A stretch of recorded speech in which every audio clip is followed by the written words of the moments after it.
martes 12 del 2020. Estamos con el doctor Paulo Botta.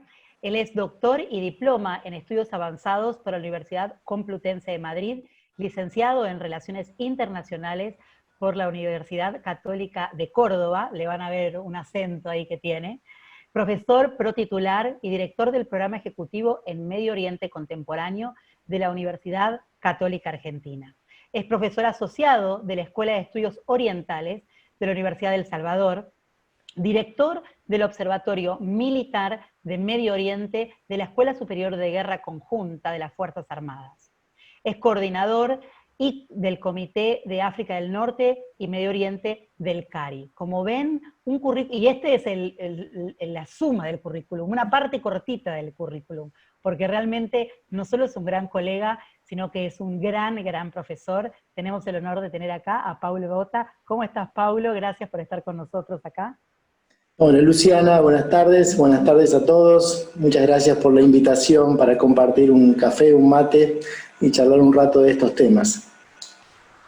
Ahí tenés el mate, me dijiste, ¿no? Ah, sí, yo soy más de mate, pero bueno.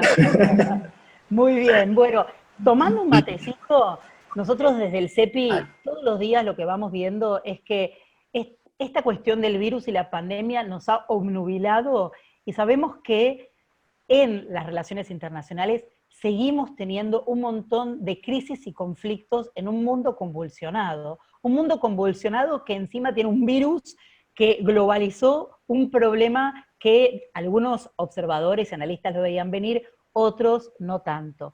Queremos preguntarte, como primera pregunta, ¿cuál es el contexto actual de Medio Oriente, que tiene su crisis propia y aparte se le sumó esta incertidumbre y crisis del coronavirus? Sí, hablar de la región de Medio Oriente que es, y de los problemas es siempre muy desafiante. ¿Por qué? Porque tal vez es una de las regiones donde lamentablemente los tendemos a vincular casi de manera automática Medio Oriente con conflicto, Medio Oriente con crisis. Y lamentablemente lo que está sucediendo en la actualidad no es una excepción. Si uno sigue las noticias de las últimas semanas, verá que hay dos elementos, dos factores que son de carácter internacional que afectan de manera particular a la región de Medio Oriente. Uno es, como hacía referencia Luciana, obviamente que es el tema del coronavirus y el impacto que está generando a nivel social, a nivel sanitario y también a nivel económico en los países. Y el segundo es el referido a la histórica disminución de los precios del petróleo, que también va a generar un gran impacto económico y como lógica consecuencia de ese impacto económico, de nuevo, ¿no? Un problema social, un problema político que se van a ir enganchando unos con otros. Y en ese sentido, la región de Medio Oriente y dentro de la región de Medio Oriente, algunos países particulares se van a ver muy afectados. Después, si quieren, podemos hablar de algunos casos específicos. Pero cuando comenzamos a hablar de estos temas y me planteaste la posibilidad, mi propuesta es plantear un esquema de carácter analítico general para entender tal vez por qué Medio Oriente es tan conflictivo. Y lo que yo suelo decir es que lamentablemente en los últimos 3 o 4 años tenemos en la región de Medio Oriente varias crisis superpuestas y que en realidad cuando tratamos los temas de Medio Oriente como una agenda de conflictividad, nos olvidamos de que en realidad se trata de niveles de crisis que no siempre estamos hablando exactamente de lo mismo, pero que por eso es bueno tenerlo como una especie de mapa mental. La primera crisis que tenemos es una crisis interna en los países de la región, que yo creo que ahí hay dos cosas. Recién hacíamos referencia a problemas de carácter económico y problemas de carácter sanitario, pero también hay una crisis grave a nivel político interno que ha tomado estado público en los últimos 10 años con esto que se denominó la primavera árabe. Pero básicamente la primavera árabe no es nada más ni nada menos que una gran crisis de representación política que terminó explotando por razones diversas, pero digamos que llevó no solamente a cambios de gobierno, sino a cambios de sistemas políticos y a conflictos internos. Piensen que hoy en día hay países tal vez como Siria, como Yemen, como Libia, que están en guerras civiles, de que van a cumplir casi una década de guerra civil, con un saldo de muertos muertes, no solamente de los combatientes, sino también de civil y destrucción de infraestructura y un impacto en las sociedades que pasarán generaciones hasta que esas heridas vuelvan a sanar. Entonces, la primera gran crisis que hay es una crisis interna de los países de Medio Oriente, que ahí no hay que echarle la culpa más a nadie más que a los problemas de gestión de las propias sociedades y los propios sistemas políticos. Aquí no hay que mirar hacia afuera, hay que directamente mirar hacia adentro, ¿no? La crisis de representación, la falta de democracia, la mala gestión, la corrupción, la dependencia casi absoluta de uno o dos ítems de exportación, la falta, como decía, de diversificación de sus sistemas de comercio exterior. Eso tiene que ver con la falta de visión estratégica, con la falta de apertura de las clases dirigentes, ¿no? Esto hay que decirlo, hay una culpa que tiene que ver de carácter interno. El segundo nivel que se superpone, y que eso también ha cobrado mucha visibilidad en los últimos tiempos, es lo que desde un punto de vista teórico podemos denominar una lucha por la reorganización del orden de Medio Oriente, ¿no? El orden de Medio Oriente que conocimos en la segunda posguerra mundial, con una serie de amigos y enemigos, de países que ejercían de manera clara el orden en la región, eso está desapareciendo o tiende a desaparecer, o para decirlo en términos muy simples, hoy no tenemos ningún país árabe realmente con un peso significativo como hubo en el pasado. Egipto sigue teniendo un peso muy importante, pero tiene problemas también muy significativos. Irak está en medio de una guerra civil, Siria está destruida también en medio de una guerra civil internacional o una mezcla de las dos, como quieran denominarlo. Israel tiene sus propios problemas.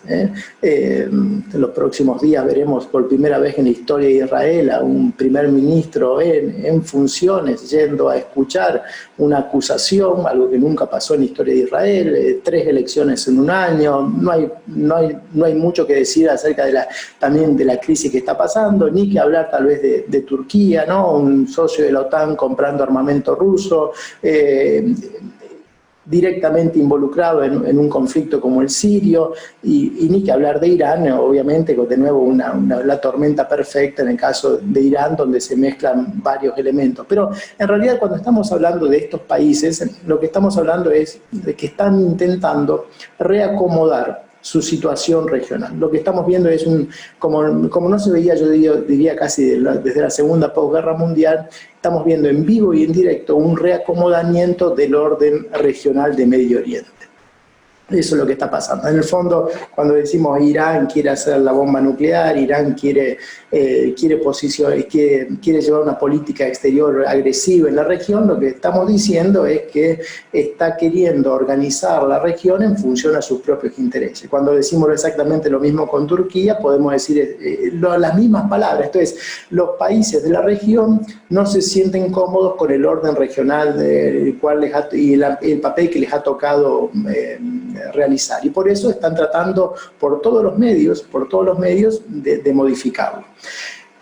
Y en realidad esos problemas de carácter interno, que podemos llamar el primero de los elementos, más el orden regional, se genera en un sistema internacional, del cual ustedes ya han estado hablando bastante en los días anteriores, donde también se está reacomodando, ¿no? Porque no estamos ni en la Guerra Fría, que dio origen al orden regional, ni estamos en el momento unipolar de los años 90, estamos en un reacomodamiento donde yo diría que comienzan a aparecer actores con capacidad de influir en la conducta de estos actores regionales de Medio Oriente, ¿no? Entonces ahí tenemos la presencia de Rusia desde septiembre del 2015, metiéndose directamente en el conflicto sirio, y eso es importante, ¿no? No solamente metiéndose directamente en el conflicto sirio, sino que influyendo en su resultado final.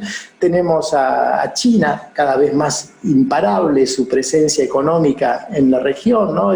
Cuando hablamos de Irán, de Arabia Saudita, de los grandes exportadores de hidrocarburos, sus primeros mercados son los países asiáticos, encabezados por China. Por lo tanto, eso es la detención económica china después del coronavirus los va a afectar directamente, ¿no? Yo el otro día lo decía de otra manera, están más preocupados por la crisis económica china que por las elecciones norteamericanas, para decirlo de una manera muy simple, ¿no? Porque económicamente que China deje de comprar es un problema muy importante, ¿no?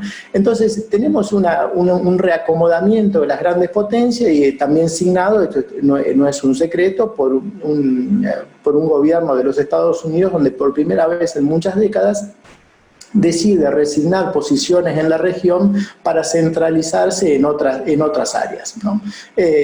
Y entonces, claro, imagínense, problemas internos, más problemas de carácter regional, más un sistema internacional que está reacomodándose, donde se está discutiendo las reglas del sistema liberal de la segunda posguerra mundial, pues tenemos ahí sí, como decía hace unos minutos, la tormenta perfecta, ¿no? Porque es muy difícil lograr alguna señal de estabilidad en medio de ese contexto tan problemático. Y en realidad, si uno quiere, casi que le podríamos agregar otro elemento más, y como dicen los españoles, para más INRI, porque además de todo eso, hay algunos actores que están intentando rediseñar las fronteras estatales, ¿no? Cuando estamos hablando de lo que del intento que llevaron hace 3 o 4 años atrás los kurdos en Irak, o ahora la situación de autonomía de hecho que están teniendo los kurdos en Siria, o la ocupación de una parte del norte de Siria por cuestiones de seguridad por la República de Turquía. Lo que estamos teniendo no es solamente que tenemos esos problemas políticos internos, sino que lo que estamos teniendo es algunos estados están redibujando sus fronteras. Entonces, no hay un solo ámbito donde podemos decir que haya estabilidad en la región. Y por eso hay tantos conflictos, porque tenemos conflictos de distintos niveles que nosotros cuando los acercamos vemos cómo además esos niveles se retroalimentan mutuamente, ¿no? Porque la competencia de las grandes potencias en la región de Medio Oriente llevan a que el orden regional comience a resquebrajarse y que algunos se sientan más apoyados o menos apoyados por esas grandes potencias, y a la vez genera cambios políticos internos, y a la vez es muy difícil porque hay que acercarse a la región con una visión no tanto del especialista, de quien sigue el día a día de un conflicto particular, sino que cada vez es más necesario tener una visión comprensiva, ¿no? Esto que en nuestra disciplina cada vez lo insistimos una y otra vez, pero aquí se ve claramente, no solamente tenemos que seguir los datos particulares de algunos hechos que son muy significativos, de algunos conflictos que cada uno de nosotros se dedica a nivel profesional, sino que tenemos que mirar necesariamente a todo el contexto global y a todo el contexto regional, porque las regiones son cada vez más permeables y cada vez es más difícil entender una región pura y exclusivamente como si fuera un compartimento estanco. Yo me dedico a Medio Oriente, yo no voy a ver lo que pasa en Europa. Yo me dedico a Medio Oriente, no voy a ver lo que pasa en China. Mire, lo que está pasando en China afecta directamente a las economías de Medio Oriente, lo que está pasando en Rusia afecta directamente un conflicto como el de Siria. Entonces, creo que también es una llamada de atención para los estudios regionales, que nosotros siempre insistimos en la necesidad de desarrollar los estudios regionales, pero levantar la vista y sobre todo algo que es muy importante para nosotros y es un poco lo que estamos haciendo hoy, ¿no? Que es trabajar en red, porque es imposible comprender situaciones tan complejas desde la atalaya personal de cada uno de nosotros, ¿no? Nuestro país necesita la comprensión de realidades complejas y eso no se puede hacer más que por grupos, ¿no? Eso es una realidad. Entonces tenemos que acostumbrarnos a pensar en cómo estas regiones gestionan sus conflictos, cuáles son los temas que se están posicionando en las agendas, para no solamente simplemente como una curiosidad académica, sino porque eso es lo que nos va a permitir el día de mañana hacer, desde nuestra particular perspectiva nacional, hacer frente a los mismos desafíos. Siempre el ejemplo que damos es Si entendemos cómo las grandes potencias dirimen sus diferencias y gestionan sus intereses en Medio Oriente, pues tal vez podamos entender algo de cómo las grandes potencias el día de mañana van a dirimir sus intereses y defender sus intereses en nuestra región. Es tan simple como eso, ¿no? Porque si funciona en un lugar y lo hace en un lugar, probablemente se haga en otro lugar. Si vemos esta palabra casi mágica, ¿no? Si vemos cuáles son las experiencias exitosas, que uno siempre dice, ¿cuáles son las experiencias exitosas? Bueno, si vemos cómo son las experiencias exitosas en esos países, pues mucho nos podrá decir acerca de las experiencias exitosas que podemos implementar para nuestra región y para nuestro país particularmente, ¿no? Cómo gestionan los contratos petroleros países que no son tan grandes, cómo evitan la dependencia de convertirse simplemente, de no diversificar sus economías, cómo preservan su soberanía países en medio de conflictos o ámbitos conflictivos. Digamos, para eso es importante. Para eso es importante en estudiar regiones como Medio Oriente, porque nos brindan muchos elementos de análisis que no son solamente importantes desde el punto de vista histórico, sino que nos pueden dar muchos datos a la hora de gestionar mejor nuestros intereses en un mundo tan cambiante. Y eso no es algo que se pueda hacer de manera individual. Eso requiere de un grupo, de una clase, como ustedes quieran denominarlo, que piense el mundo desde nuestra perspectiva. Y la única forma de hacerlo es generando conocimiento propio. Porque si no entendemos el mundo desde nuestra perspectiva y no generamos conocimiento propio, lo que nos convertimos es en ventrílocos, ¿sí? Lo que hacemos es simplemente repetir el conocimiento que otros han generado en función de sus respectivos intereses, pero no del nuestro. Y ese es un desafío, yo diría, generacional. Es el desafío de nuestra disciplina, una disciplina que ya tiene bastantes años, ahora estamos comenzando a tener un poco más de visibilidad y tenemos que hacernos cargo del desafío que es generacionalmente. Pero por eso es importante Medio Oriente, porque nos va a brindar algunas perspectivas que pueden ser útiles para nuestro país y nuestros respectivos intereses. Si entramos un poco en la dinámica ya me encantó cómo pudiste explicar, y así te dejo tomar agua, me encantó cómo pudiste explicar todas las cuestiones transversales e integrales que tienen, ¿no? Desde lo interno, lo político, lo económico, lo social, lo cultural, lo religioso, lo étnico. Digo, creo que Medio Oriente da, como vos tenés, para una diplomatura entera, no para media hora, obviamente. Pero justamente en este momento, y quiero aprovecharte a vos, que de todos esos temas, y sé que esa mirada elevada está buena también, porque no es solo lo que pasa en Medio Oriente, sino es cómo impacta las diferentes potencias y las diferentes, el sistema internacional en las decisiones que van tomando los actores en Medio Oriente. Ahora, si yo te podría decir, ¿qué es lo que vos considerás que impacta específicamente el problema del coronavirus en Medio Oriente? Y si justamente el coronavirus puede ser un impulsor de algún cambio en la región. En realidad, la región de Medio Oriente, una de las características que tiene es que hay muy pocos niveles de cooperación intrarregional. ¿Por qué? Básicamente porque es la otra cara de la moneda de los altos niveles de conflictividad interregional que existen, ¿no? Entonces, cuando hay tan pocos niveles de cooperación, cuando uno tiene que enfrentar un problema que por su propia definición es transnacional y no respeta las fronteras estatales, es un doble problema, ¿no? Porque tiene que enfrentar algo que trasciende la frontera, pero lo tiene que hacer sin cooperación con los otros actores, ¿no? Piensen, por ejemplo, en la zona del Golfo, que es una de las zonas que tal vez yo más sigo del lado iraní.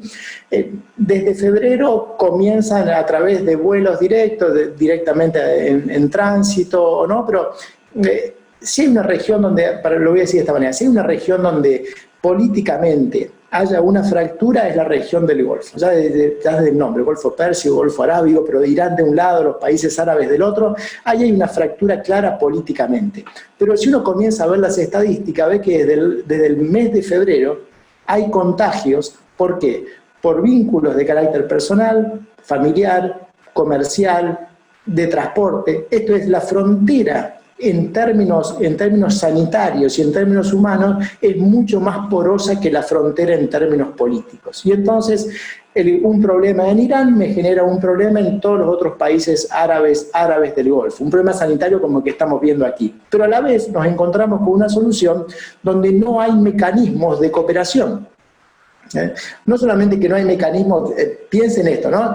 No solamente que no hay mecanismo entre la República Islámica de Irán y los países árabes, sino que aún los mismos países árabes del Golfo carecen de esos mecanismos, porque si bien existe una organización que se llama el Consejo de Cooperación del Golfo, ustedes saben muy bien que desde el año 2017 Qatar está excluido. Hay una lucha entre lo que podríamos llamar, ¿no?, por un lado Qatar, por otro lado Emiratos Árabes Unidos y Arabia Saudita centralmente, y luego Kuwait y Omán como especie de mirando para todos lados, pero en la última reunión de los ministros de salud del mes de febrero no se le dio visa al ministro de salud de Qatar, ¿no? Entonces, ¿cómo se puede gestionar respuestas regionales donde la realidad me muestra que hay una gran permeabilidad de fronteras cuando no hay instituciones regionales que puedan dar marco a esa cooperación? Entonces, ese es el primer problema en Medio Oriente.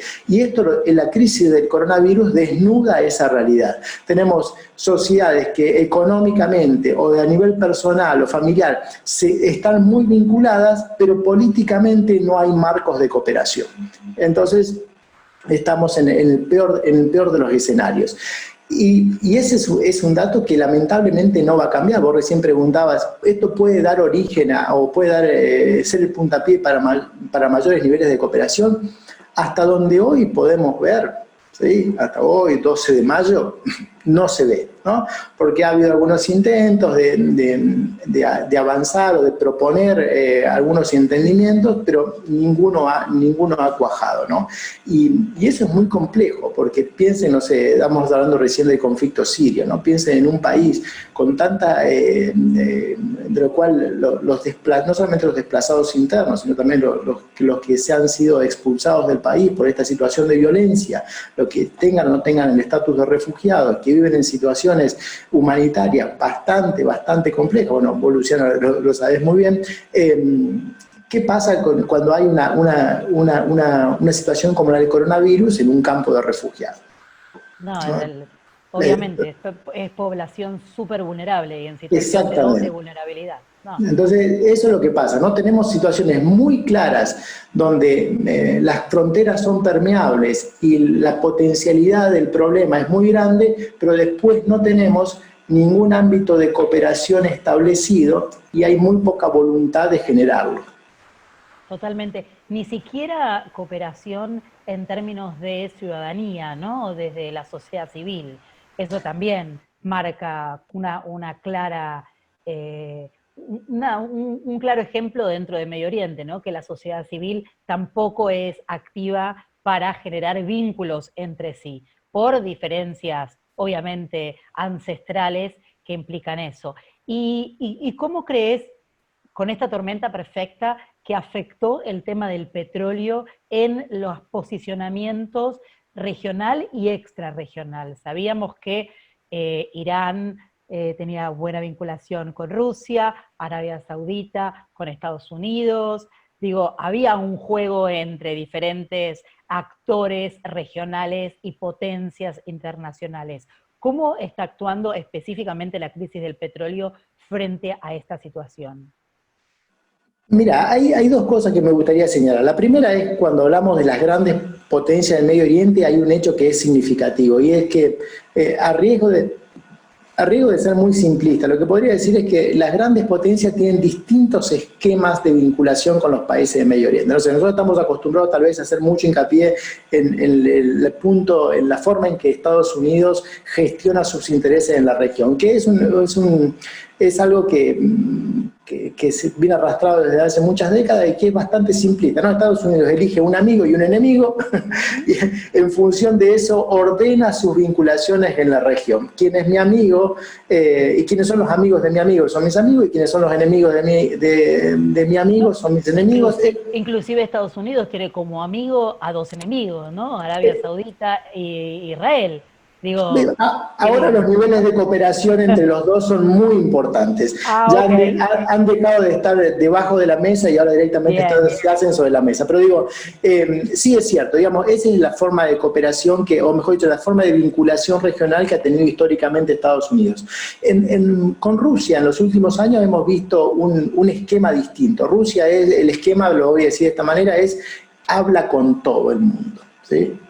Se sienta y en el proceso de Astana tiene por socio a Irán y a Turquía, tiene una vinculación muy buena con el Estado de Israel, hay visitas de alto nivel con Arabia Saudita, digamos, el punto de vista ruso es distinto. Rusia es hablo con todos y se genera lo que en algún lugar lo he escrito de esta manera, es una espiral de cooperación. ¿Qué significa una espiral de Es como cooperación? el CEPI, es como el CEPI, habla con todos. Exactamente. Claro.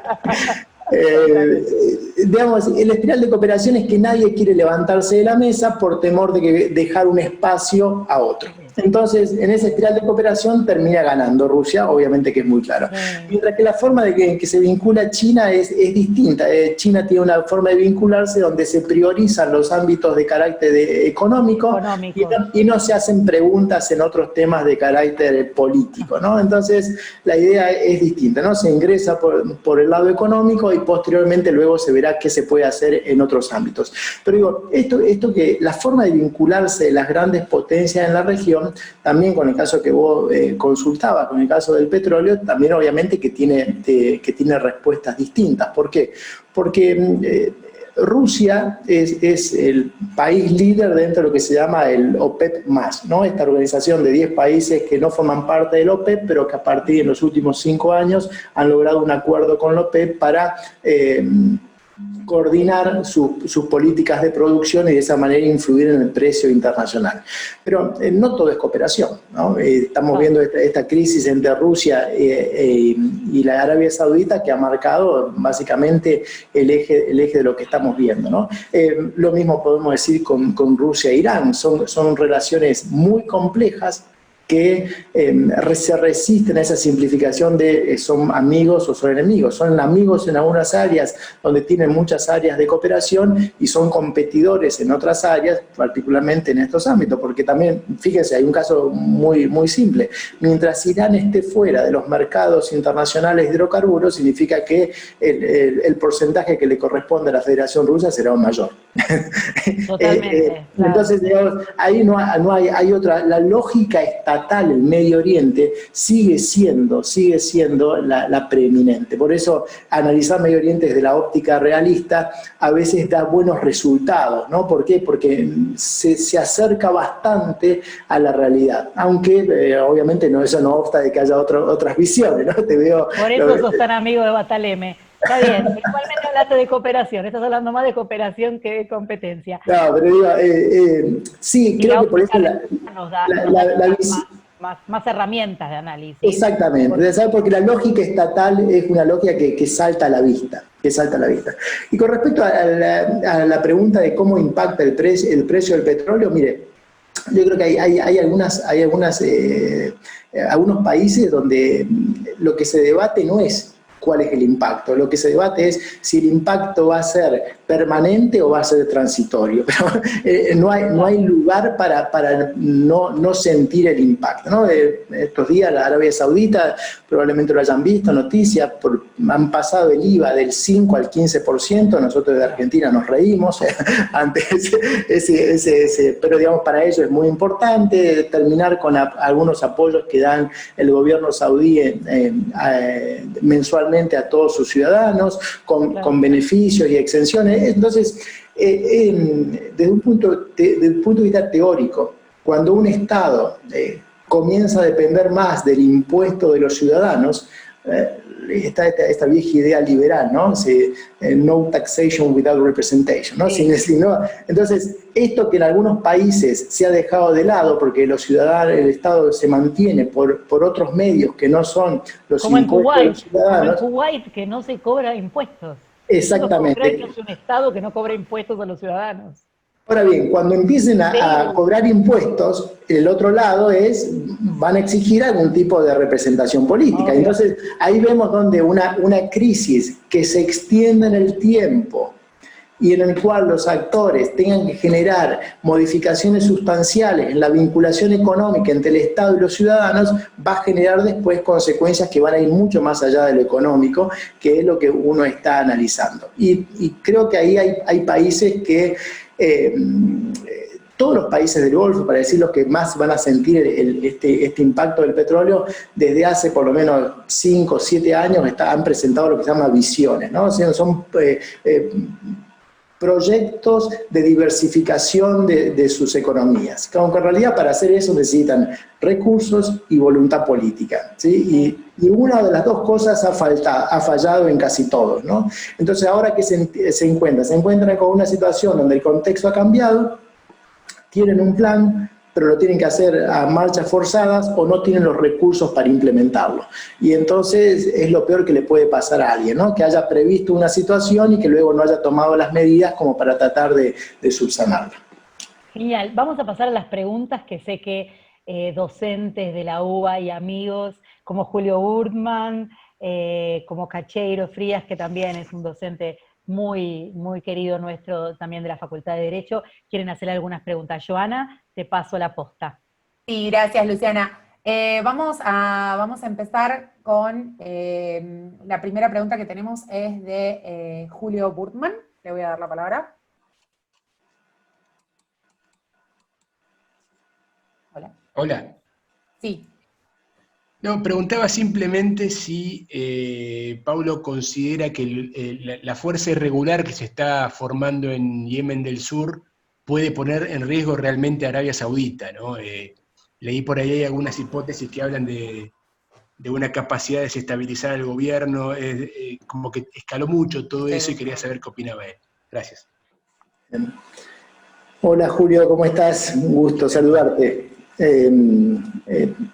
En realidad la guerra de Yemen para Arabia Saudita es el gran fracaso de Mohammed Ben Salman y es el gran fracaso del país, no solamente en términos militares, sino algo que es mucho más importante para los países, que es su imagen internacional, ¿no? Si uno ve los datos del CIPRI, que para todos los que estamos aquí es muy familiar, Arabia Saudita en los últimos 2 años fue el principal importador mundial de armamento, ¿no? Y siendo el principal importador mundial de armamento, no puede derrotar a una fuerza, como decía Julio, de carácter irregular y no tan bien armada y mucho menos organizada, y eso demuestra que hay una brecha muy significativa entre los recursos y luego las capacidades. Entonces, no solamente, primero hay un elemento que es casi, yo diría, un secreto de Estado, es nadie sabe cuánto ha costado la guerra, y probablemente si la factura se hace pública sería un problema político muy importante.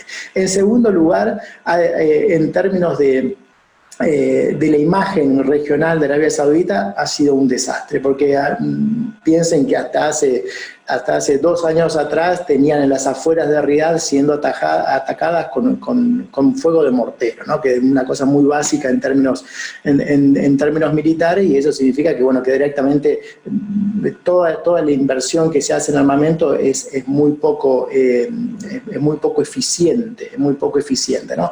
Entonces, en términos económicos, muy grave; en términos de su posición regional, mucho más grave, y también eso va a tener un impacto en lo que podemos decir la capacidad de Arabia Saudita de generar apoyo en el resto del mundo árabe, ¿no? Que si quiere ocupar Arabia Saudita el lugar que en décadas anteriores tuvo Egipto, Siria, Irak, pues una derrota tan clara a nivel militar seguramente no será bueno para eso, ¿no?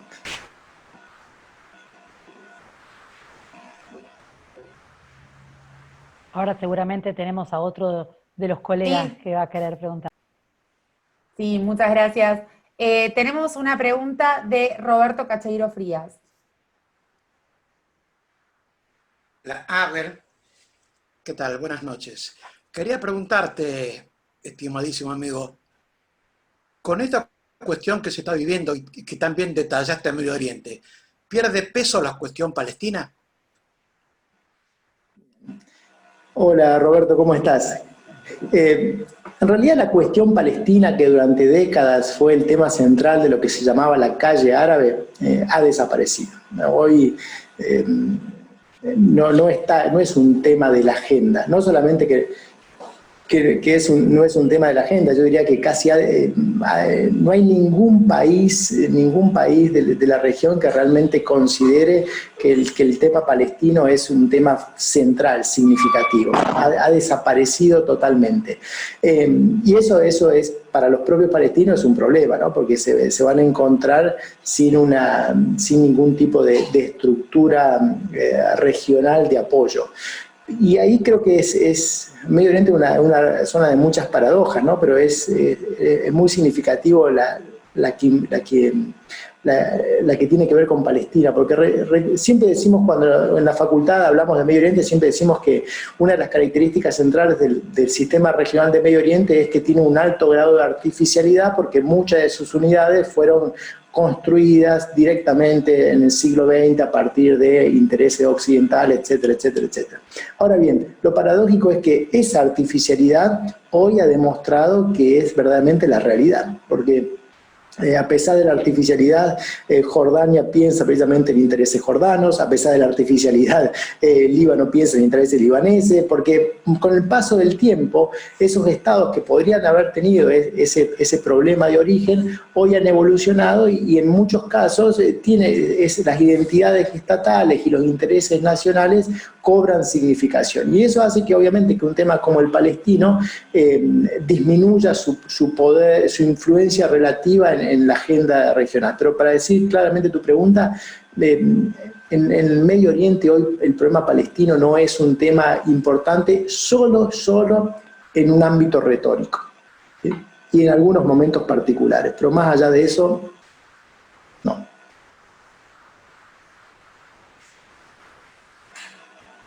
Muchas gracias, Pablo. Tenemos una pregunta de nuestro coordinador del Observatorio de Defensa y Seguridad, Damián. ¿Cómo te va, Pablo? Hola, Damián.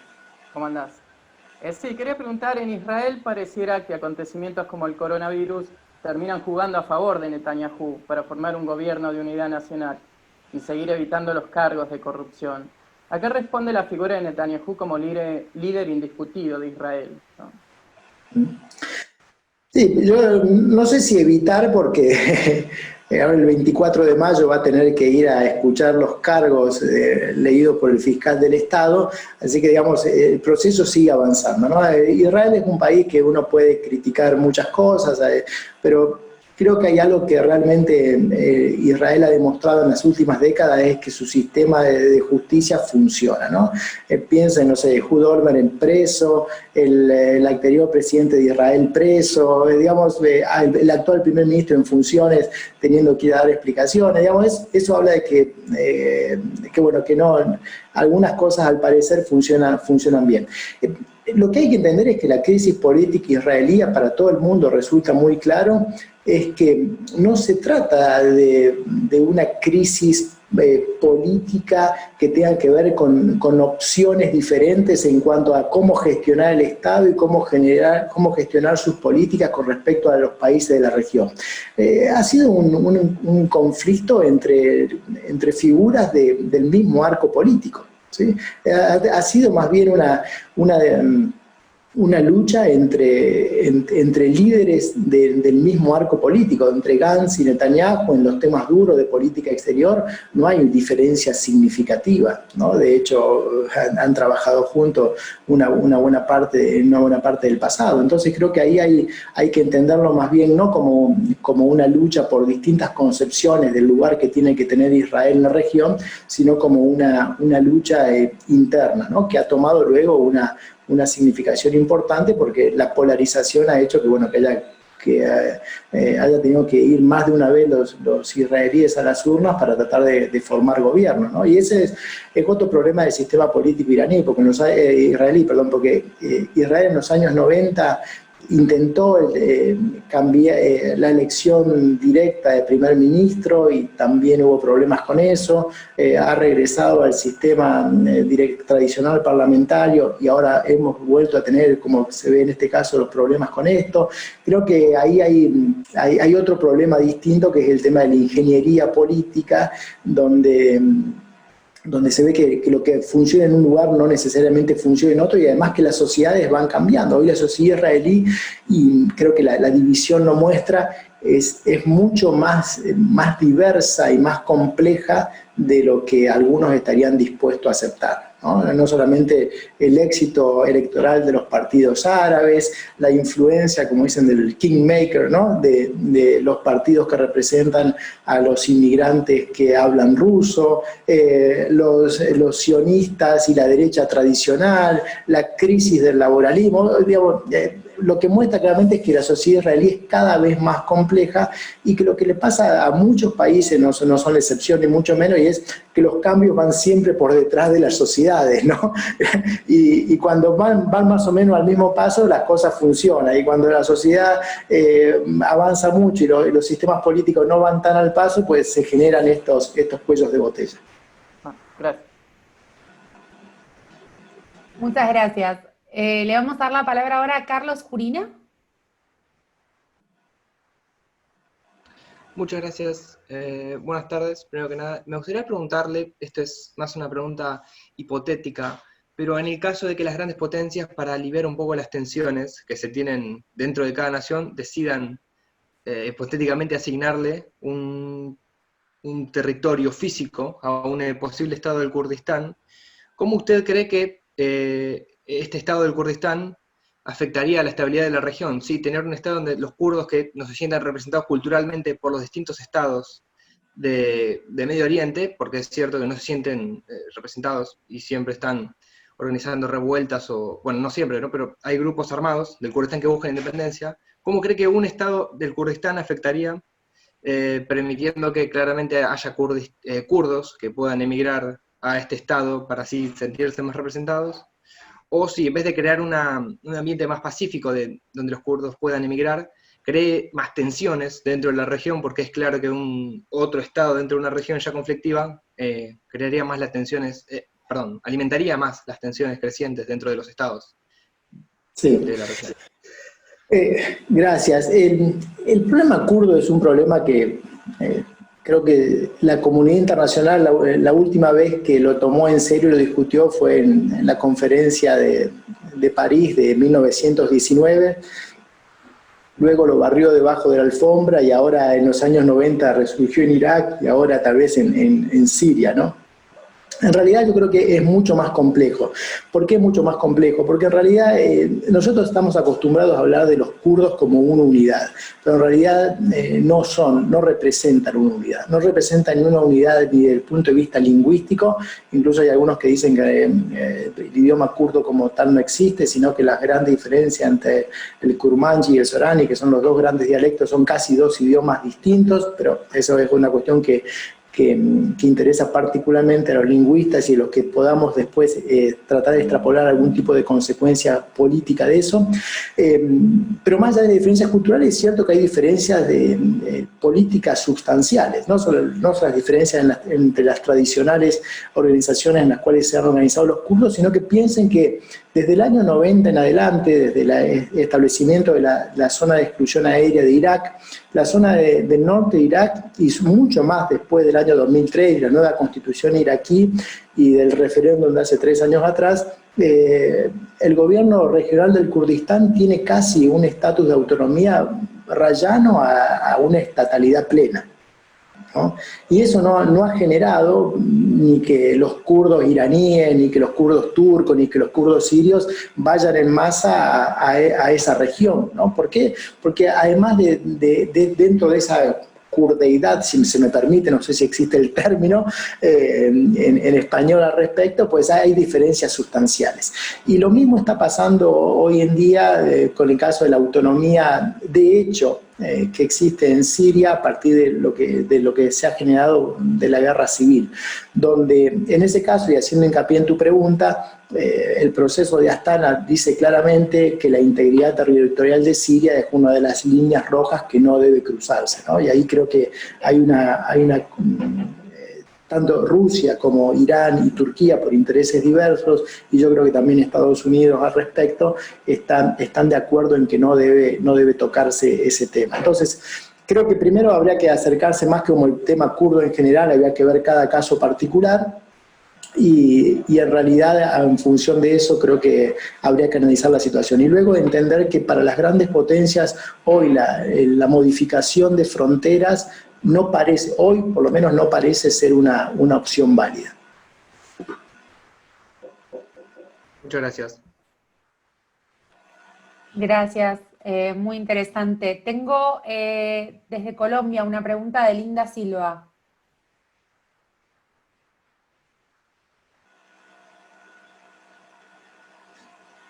¿Estás por ahí, Linda?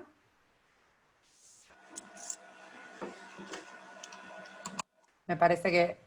Linda va a estar exponiendo mañana sobre cuestiones arancelarias. Así que si no está, ahí está Linda. Sí, ya ahí estoy. está. Ya estoy acá. Buenas tardes, hola Paulo. Interesantísima tu exposición. Mi pregunta radica en que precisamente dentro de todos estos días de debate hemos hablado de derechos humanos y que la crisis de que se genera a nivel mundial precisamente tiene que ver con los derechos humanos. Sin embargo, en esa región que es tan sensible, la parte de Turquía y sus países vecinos, ¿de qué manera, en tu concepto, podría darse lugar a que los derechos humanos frente a las migraciones tuvieran un tratamiento de esta categoría? Es decir, que desviaran la atención de las políticas bélicas y que se aprovecharan precisamente de esos favorecimientos que lo recubre los derechos humanos. Sí, creo que ahí de nuevo, gracias por la pregunta, Linda, pero creo que ahí de nuevo hay que hacer, como en el caso de los kurdos, acercarse a cada situación particular, a cada grupo particular, hablar en términos generales de todos los países del Medio Oriente o de algunos países sin hacer referencia a los casos a los cuales nos estamos refiriendo, creo que no le haría justicia, no le haría justicia. Sí que creo que es un tema que hoy está en la agenda global y en un mundo donde todos tenemos vínculos, no parece haber un ámbito donde estos temas, no digamos, los respeto a las minorías, la situación de la mujer, no parece haber un país donde realmente esos temas estén excluidos, ¿no?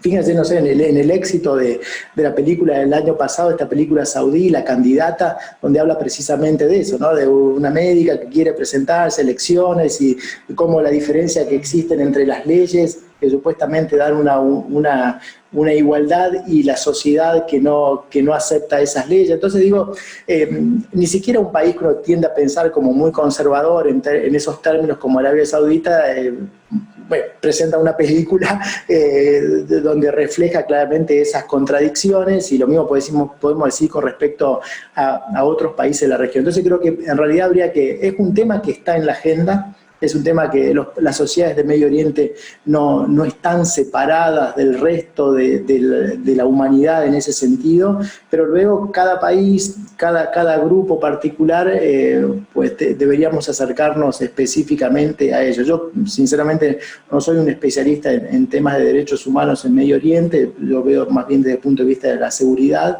la región, pero sí soy consciente de que es un tema que aparece en las conversaciones, aparece en la calle, es la preocupación de los jóvenes, entonces no me da la sensación de que sea un tema que pueda ser excluido.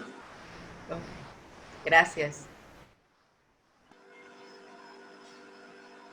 Bueno, y si les parece, la última pregunta por una cuestión de tiempo, le vamos a dar la palabra a Ricardo Alessandrini. ¿Qué tal, Pablo? Hola, Ricardo, ¿cómo estás? Bien, Pablo. Mira, la pregunta que quería hacerte era si veías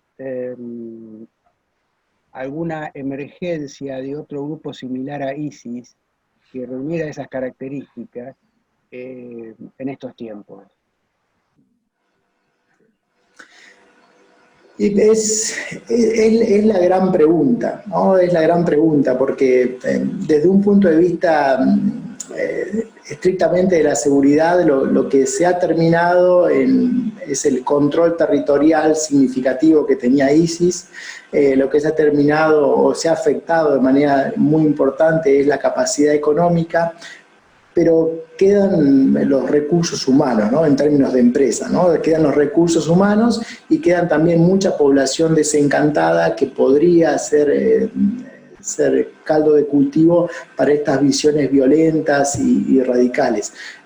Creo que ahí, más que preguntar si realmente puede existir un sucedáneo, un heredero de ISIS, yo creo que lo que hay que fijarse es en otra cosa, y es, si no fortalecemos a los estados de la región, pero fortalecemos en el buen sentido, ¿no? En el sentido de que sus ciudadanos se sientan miembros de la comunidad, donde no sientan que la utilización de la violencia es la única forma de expresar sus necesidades, donde se sientan que son realmente incluidos, pues habrá posibilidades de este tipo, ¿no? Porque en realidad, a pesar de que ISIS se considera que 1/3 de los que participaron de este grupo eran extranjeros, venían de otras regiones, en realidad eso tiene que ver con poblaciones desencantadas, con mecanismos de transmisión de necesidades que están cortados, con un culto a la violencia, con necesidades insatisfechas de todo tipo. Entonces creo que si fortalecemos al Estado, por lógica consecuencia vamos a quitarle excusas a este tipo de grupos para que ejerzan la violencia. Y aparte porque un Estado fuerte, entre otras cosas, nosotros siempre los que pensamos de esta manera enfatizamos que, mire, ahora que estamos en época de coronavirus, ¿no? Los virus, las bacterias, como sea, están en el medio ambiente. Cuando uno se contagia es porque uno está en población de riesgo, está débil, está mal alimentado, no vive en un lugar sano, y en el sistema internacional pasa lo mismo. ¿Sí? Cuando uno tiene un organismo fuerte, un Estado fuerte, no significa un Estado totalitario, ¿no? Por cierto, significa eso, un lugar donde los ciudadanos se sientan plenos, pues los virus que estén dando vuelta lo van a afectar menos. Pero cuando uno tiene un Estado enfermo, un Estado débil, donde el ciudadano no se siente representado, donde hay grandes diferencias entre uno y otro, cualquier virus que haya afuera nos va a terminar afectando. Entonces creo que la solución es construir Estado fuerte, que significa básicamente comunidades con lógica representación de sus derechos, y de esa manera se disminuye significativamente la posibilidad que este tipo de fenómenos tomen cuerpo. Bueno, muchísimas gracias. Ya estamos entrando a la hora de finalización. Paulo, quería agradecerte por todo lo que comentaste, lo que dijiste, tus análisis, y más que hablar desde lo simple a veces y en algo tan complejo como Medio Oriente, y poder expresarse desde lo simple es la máxima de la sofisticación. Así que te agradezco un montón haber compartido con la comunidad del CEPI. Espero que les haya gustado el nuevo formato de más preguntas de la comunidad y menos de charla de mano a mano. Vamos a seguir en esta dinámica. Mañana vamos a tener a Linda Silva, que nos está acompañando todos los días. Va a hablar sobre políticas arancelarias, un tema muy interesante, y ella es de Colombia. Y viendo y considerando que todos los días estamos hablando de temas de Colombia, menos hoy, pero muchos de los días hablamos de temas de Colombia, también vamos a poder formularle a ella y a los que estén presentes reflexiones y comentarios sobre temas colombianos, tanto de derechos humanos como todas las cuestiones que venimos hablando y analizando en los últimos encuentros. Paulo, te agradezco un montón, ha sido súper claro, súper profundo. Fuimos desde Yemen hasta Arabia Saudita, pasamos por Israel, hubieron preguntas de Kurdistán, Turquía, derechos humanos, petróleo, todo. La verdad que obviamente quedan en el tintero, como es Medio Oriente, un montón de otras cuestiones, quizás más relacionados con todo lo que es el aspecto humanitario, que también nos preocupa mucho, el tema de las muertes y la pobreza que hay en Yemen, la cuestión de hambruna. Bueno, sé que no son quizás tus temas específicos. Me hubiera encantado hablar sobre temas más militares con vos, que sí sé que son tus temas específicos, pero lo dejamos para otra charla, quizás para otro ciclo del CEPI. Solo para contarles, seguimos sumando gente, por eso también les agradezco a no solo los coordinadores del CEPI, sino a los coordinadores de observatorios y a toda la gente del CEPI que sigue trabajando, porque aunque no lo crean, no es solo una hora con ustedes, es toda una producción atrás de esta hora con el CEPI. Paulo, te dejo las últimas palabras para tu despedida. Desde acá te agradecemos un montón, esperemos que esta cuarentena termine bien y que podamos seguir analizando las cuestiones de Medio Oriente, como vos dijiste, de forma integral, de forma cooperativa, con todos los que tienen que ver con el estudio y el análisis de las relaciones internacionales. Paulo, te dejo para que te despidas y un beso y un abrazo a todos. Bien, no, bueno, no queda más simplemente que agradecer la oportunidad de compartir un momento, un café, un mate con ustedes y charlar de estos temas que creo que son muy importantes y también felicitarlos por esta iniciativa de hacer que a quienes nos interesemos en estos temas nos vinculemos cada vez más, porque desde la visión compleja que cada uno de nosotros trae, pues encontraremos tal vez realmente las herramientas para entender mejor cómo nuestro país tiene que insertarse en este mundo. Así que nada, muchísimas gracias y a su disposición. Gracias, un abrazo inmenso a todos, quédense en casa, cuídense. Mañana en vivo con Linda Silva hablando sobre cuestiones arancelarias y temas de Colombia. Gracias, un beso y síganos en las redes que están todas las charlas subidas a las redes del CEPI.